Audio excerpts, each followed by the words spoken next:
আসসালামু আলাইকুম। সংবাদে আপনাদের সবাইকে স্বাগত। সংবাদ শিরোনাম। সারা দেশে দ্বিতীয় দিনের মতো বেসরকারি এমপিওভুক্ত শিক্ষকদের কর্মবিরতি। 4টার মধ্যে প্রজ্ঞাপন না হলে সচিবালয় অভিমুখে পদযাত্রা। বাস্তবায়ন নিয়ে অনিশ্চয়তা রেখে বিশ্ব নেতাদের গাজা চুক্তি সই। ইসরায়েল ও হামাস প্রতিনিধি না থাকলেও স্মরণীয় বললেন ট্রাম্প। রাকসু নির্বাচনে শেষ মুহূর্তের প্রচারণায় প্রার্থীদের ব্যস্ততা। প্রস্তুতি শেষ করেছে নির্বাচন কমিশন। 3 স্তরের নিরাপত্তা বেষ্টনী, দায়িত্বে থাকবে 2000 পুলিশ। বাংলাদেশে আর ফ্যাসিস্টদের দেখতে চায় না বিএনপি। ঠাকুরগাঁয়ে মির্জা ফখরুল। জুলাই সনদের বাস্তবায়ন ছাড়া কারো সেফ এক্সিট নেই, মন্তব্য সার্জিসের। শেষ হতে চলেছে রাকসু নির্বাচনের প্রচারণা। দীর্ঘ 3 দশকের বেশি সময় পর এই নির্বাচনকে ঘিরে অনেকটাই উৎসবের আমেজ রাজশাহী বিশ্ববিদ্যালয় ক্যাম্পাসে। এর মধ্যে সব প্রস্তুতি সম্পন্ন করেছে নির্বাচন কমিশন। ভোটের দিন ক্যাম্পাসে মোতায়েন করা হচ্ছে 2000 পুলিশ। থাকছে 3 স্তরের নিরাপত্তা বেষ্টনী। নির্বাচন কমিশন আশা করছে অবাধ, সুষ্ঠু ও শান্তিপূর্ণ নির্বাচনের মাধ্যমে শিক্ষার্থীরা তাদের পছন্দের প্রার্থী নির্বাচন করতে পারবেন। রাকসু নির্বাচনের প্রচারণা শেষ হচ্ছে আজ রাত 12টায়। শেষ সময়েও প্রার্থীরা ব্যস্ত ভোটারদের মন জয়ের কাজে। 17টি হলের জন্য 9টি ভবনে 17টি ভোট কেন্দ্র প্রস্তুত এবং 990টি বুথ তৈরির কাজ শেষ পর্যায়ে। ব্যালট পেপার হিসেবে ওএমআর শিট ব্যবহার করার পর তা গণনার জন্য 6টি মেশিন আনা হয়েছে। বুধ এবং বৃহস্পতিবার বন্ধ থাকছে ক্লাস পরীক্ষা। নির্বাচন কমিশন বলছেন তারা প্রস্তুত এই ভোটের জন্য। আমাদের যে নির্বাচন কমিশনের একটা টিম আছে, ওই নির্বাচনের দিনে কোনো পরিস্থিতি তৈরি হলে তারা আইন আচরণ বা এই ধরনের ভঙ্গ হলে তো আমাদের সেই টিমটাই কাজ করবে। নির্বাচনের দিন সহ আগে পরে মিলিয়ে 3 দিন সুষ্ঠু পরিবেশ বজায় রাখতে একাধিক আইনশৃঙ্খলা বাহিনী কাজ করবে। নির্বাচনকে কেন্দ্র করে ক্যাম্পাসে মোতায়েন থাকবে 2000 পুলিশ, 12 প্লাটুন র্যাব এবং 6 প্লাটুন বিজিবি সদস্য। নির্বাচনের পরিবেশ নিয়ে কোনো আশঙ্কা নেই বলে জানিয়েছেন আইনশৃঙ্খলা বাহিনীর কর্মকর্তারা। 2000-এর মতো আমরা পুলিশের ডেপ্লয়মেন্ট থাকবে আমাদের নেটওয়ার্কের পুলিশের পক্ষ থেকে। এর পাশাপাশি বিজিবি থাকবে। বিজিবি ওনাদের 6টা প্লাটুন থাকবে, র্যাবের 12টা প্লাটুন থাকবে। তো এগুলো আমরা পালাক্রমে বিশেষ করে বিজিবি এবং র্যাব ওনারা পেট্রোলে থাকবে, কিছু কিছু গুরুত্বপূর্ণ পয়েন্ট ওনারা থাকবে। আইনশৃঙ্খলা বাহিনীর সাথে মাঠে থাকবে বিশ্ববিদ্যালয়ের প্রক্টোরিয়াল বডি। নির্বাচন সফল করতে তারা সংশ্লিষ্ট সবার সহায়তা চান। বাংলাদেশে আর ফ্যাসিস্টদের ফেরত দেখতে চায় না বিএনপি, এমনটা বলেছেন দলটির মহাসচিব মির্জা ফখরুল ইসলাম আলমগীর।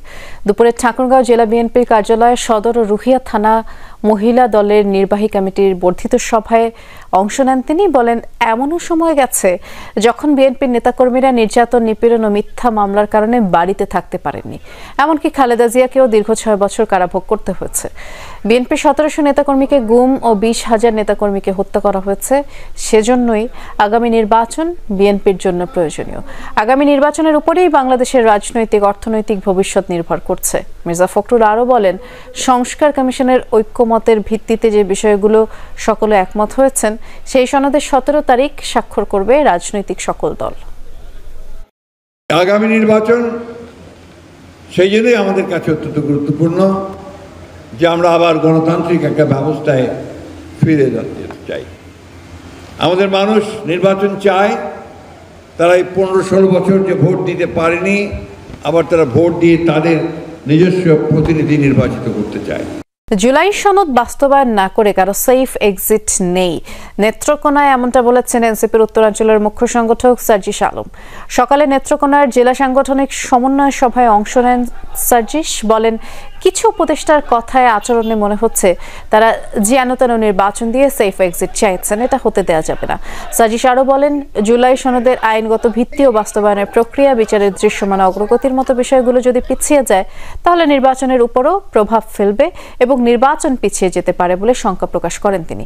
তবে এনসিপি নির্বাচন পেছানোর মানসিকতা ধারণ করে না, কিন্তু জনগণের আকাঙ্ক্ষাকে উপেক্ষা করে যদি নির্বাচন কেন্দ্রিক চিন্তাভাবনা হয় সেক্ষেত্রে একমত হবে না এনসিপি। জুলাই সনদের আইনগত ভিত্তি এবং বাস্তবায়নের প্রক্রিয়া, এরপরে হচ্ছে এই যে আমাদের বিচারিক যে প্রক্রিয়ার দৃশ্যমান অগ্রগতি, এই বিষয়গুলো যদি পিছিয়ে যায় প্যারালালি এটা নির্বাচনের উপরও প্রভাব ফেলবে এবং নির্বাচনে পিছিয়ে যেতে পারে। এনসিপি নির্বাচন পিছানোর এই মানসিকতা ধারণ করে না, কিন্তু ব্যাপারটা হচ্ছে জনগণের সকল আকাঙ্ক্ষাকে উপেক্ষা করে যদি নির্বাচন কেন্দ্রিক চিন্তা হয়, এনসিপি সেই আকাঙ্ক্ষাকে সায় দিবে না। মুন্সিগঞ্জের শ্রীনগরে সন্ত্রাসীদের আগ্নেয়াস্ত্র ব্যবহারের প্রশিক্ষণের একটি ভিডিও ভাইরাল সামাজিক যোগাযোগ মাধ্যমে। এ নিয়ে তোলপাড় চলছে। স্থানীয়রা জানায়, ভিডিওটি বাঘড়া ইউনিয়নে ধারণ করা। 1 মিনিট 17 সেকেন্ডের ভিডিওতে দুটি অস্ত্র হাতে 4 যুবককে দেখা যায়। পুলিশ জানায়, এরই মধ্যে তাদের শনাক্ত করা গেছে। তারা হলেন বাঘড়া এলাকার রাসেল, কামারখোলা এলাকার ফয়সাল, মাথুরাপাড়ার আহির, একই এলাকার অর্পণ।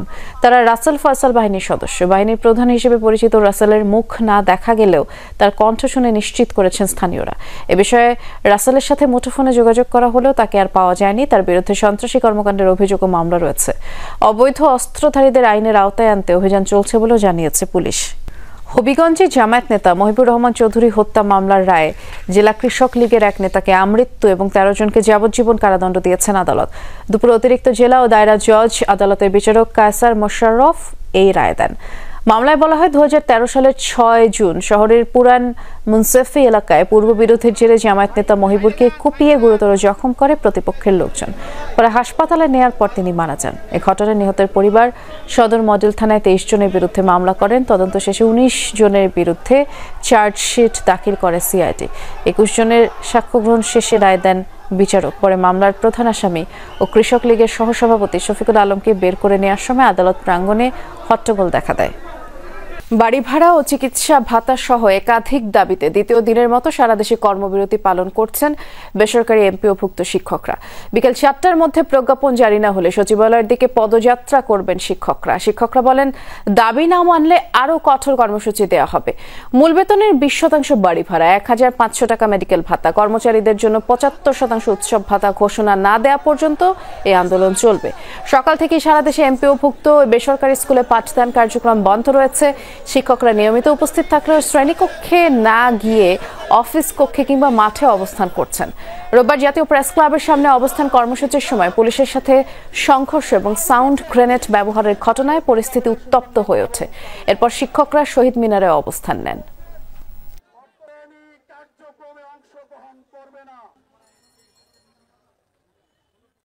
এটা কোনো বিলাসিতা না, মাত্র 20% হলো বাড়ি ভাড়া। যে ভাড়া দিয়ে যে টাকাটা দেওয়া হবে সেটা তো একটা রুম ভাড়াও হয় না। সেখানে আমরা ফ্যামিলি নিয়ে কিভাবে এই মানবতা জীবনযাপন করে শিক্ষার আলো ছড়াচ্ছি। সরকার যতক্ষণ পর্যন্ত এই দাবি আমাদের মেনে না নেবে ততক্ষণ পর্যন্ত আমরা এখানে অবস্থান করব। আমাদের এই দাবি দেওয়া মানে না নেয় তাহলে কোনো সরকারই আমাদের দাবি মানবে না। এই সরকারের কাছে আমাদের দাবি বেশি, কারণ এই সরকার অভ্যুত্থানের মাধ্যমে এসেছে।